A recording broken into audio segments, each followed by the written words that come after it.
بسم اللہ الرحمن الرحیم۔ السلام علیکم۔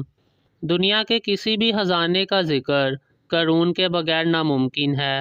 بہت سے قصے، کہانیاں اور روایات قارون اور اس کے خزانے سے متعلق مشہور ہیں۔ ہم آپ کو قرآن پاک اور مستند حوالوں سے قارون اور اس کے خزانے کے بارے میں بتائیں گے۔ یہ وہی شخص ہے جس کا ذکر قرآن مجید میں عبرت حاصل کرنے کے لیے کیا گیا ہے۔ قارون حضرت موسیٰ علیہ السلام کے چچا بصہر کا بیٹا تھا۔ وہ بچپن سے ہی بہت حسین و جمیل تھا۔ اسی وجہ سے بنی اسرائیل کے لوگ اسے منور کہہ کر پکارتے تھے۔ جب قارون جوان ہوا تو بہت با اخلاق اور نیک افراد میں شمار کیا جانے لگا، یہاں تک کہ وہ توریت کا بہت بڑا عالم بن گیا تھا۔ خدا کا کرنا ایسا تھا کہ یہ اخلاق اور قرآن کا علم ہونا نہ صرف اس لیے تھا کہ قارون حضرت موسیٰ علیہ السلام کی بہت خدمت کرتا تھا، اس کی بہت ہی اچھی آواز تھی، وہ توریت کی بہت خوبصورت انداز میں تلاوت کیا کرتا تھا۔ یہی وجہ تھی کہ لوگ اس کا بہت ادب و احترام کیا کرتے تھے۔ ابتدا میں حضرت موسیٰ علیہ السلام پر ایمان لایا، اور جب بنی اسرائیل کو قبطیوں کی غلامی سے آزادی ملی تو وہ ان کے ساتھ مصر کو چھوڑ کر سرزمین معبود کی طرف ہجرت کر گیا۔ وہاں اس کے حالات اچانک بدل گئے، اس کے ہاتھ میں بے شمار دولت آئی۔ دیکھتے ہی دیکھتے وہ اپنی قوم کا امیر ترین شخص بن گیا۔ وہ سود کا کام کرنے لگا، لوگوں سے فصلیں خرید کر کئی مہینے تک ان کو چھپا لیتا اور پھر مہنگے داموں بیچا کرتا تھا۔ پھر وہ ایسا امیر ہو گیا کہ اس خزانے کی چابیاں 300 اونٹوں اور خچروں پر لادی جاتی تھیں۔ ہر کنجی چمڑے کی ہوتی تھی جو ایک خزانے کی چابی تھی۔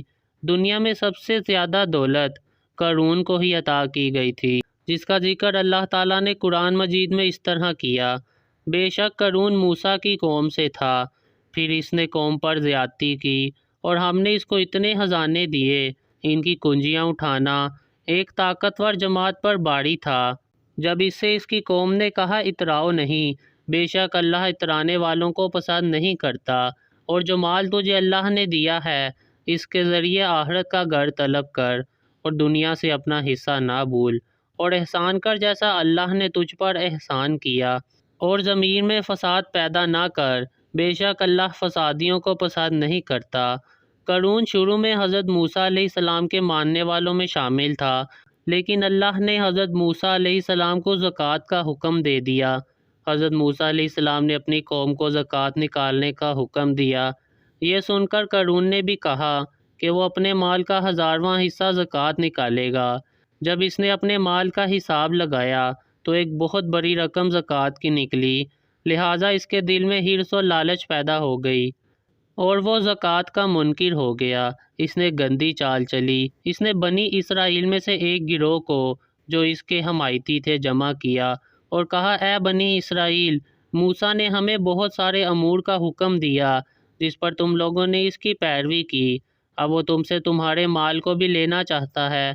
فلاں فاحشہ عورت لے آؤ تاکہ اسے کچھ پیسے دے کر موسیٰ کو بدکار ثابت کیا جا سکے۔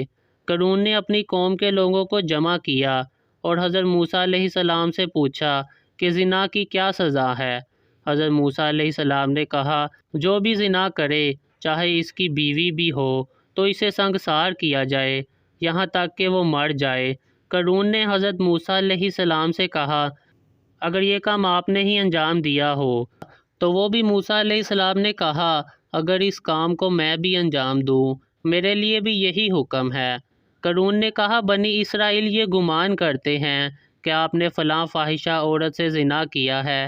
حضرت موسیٰ علیہ السلام نے فرمایا کہ عورت کو میرے سامنے لاؤ، اور جب عورت کو لایا گیا تو آپ نے فرمایا: عورت، اس اللہ کی قسم جس نے بنی اسرائیل کے لیے دریا کو پار دیا اور عافیت و سلامتی کے لیے دریا کو پار کروا کر فرعون سے نجات دی، سچ کہہ کہ یہ واقعہ کیا ہے۔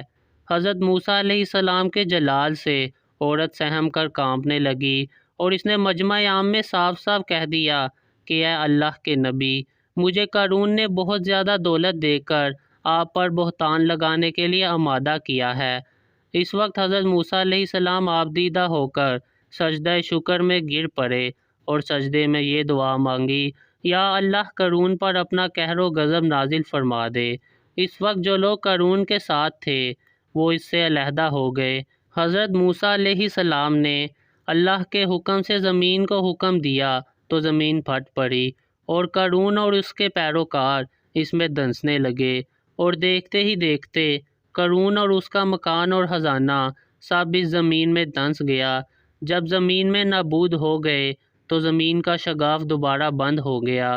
دوستوں، قارون کو دنیاوی زندگی کا بہت زیادہ خزانہ دیا گیا، اس نے بھی غرور کیا اور وہ بھی فرعون کی طرح عذاب سے نہ بچ سکا۔